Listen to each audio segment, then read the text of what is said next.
ભારત દેશના પશ્ચિમ ભાગમાં આવેલા ગુજરાત રાજ્યના જૂના પાટનગર અમદાવાદથી દક્ષિણ પશ્ચિમે 80 કિલોમીટર જેટલા અંતરે અમદાવાદ જિલ્લાના ભાલ વિસ્તારમાં આવેલા લોથલની શોધ ઈસવીસન 1954ના નવેમ્બર માસમાં કરવામાં આવી હતી.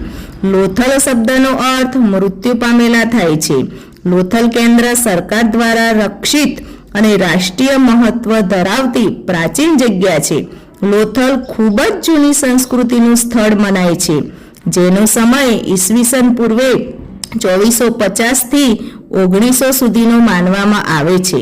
માનવામાં આવે છે કે લોથલમાં માનવ વસ્તીનો પહેલવહેલો વસવાટ થયો હતો, તેમજ ઈસવીસન પૂર્વે 2350માં કુદરતી હોનારતને કારણે તમામ ઘરો આવાસો નાશ પામ્યા. બાદમાં ફરી એકવાર ઊંચા ટેકરા પર નગરનું આયોજન કરવામાં આવ્યું.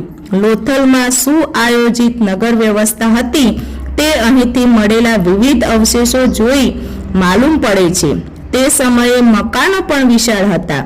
સુવ્યવસ્થિત બજારો, રસ્તાઓ, ગટર વ્યવસ્થા તે સમયના લોકોની સૂઝબૂઝનો પરિચય આપે છે.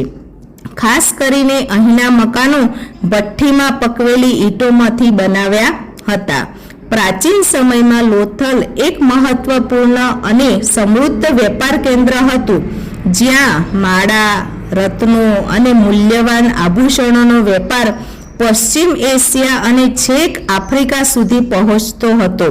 મણકો બનાવવા અને ધાતુ વિજ્ઞાન માટે તેઓએ જે તકનીકો અને સાધનોનો પહેલ કર્યો તે આજે પણ ઉપયોગમાં છે. લોથલને એપ્રિલ 2014માં યુનેસ્કો વર્લ્ડ હેરિટેજ સાઇટ તરીકે નોમિનેટ કરવામાં આવ્યું. ભારતના ભાગલા પછી ભારતીય પુરાતત્વ સર્વેક્ષણ સંશોધન અને ઉત્ખનનનો નવો કાર્યક્રમ શરૂ કર્યો.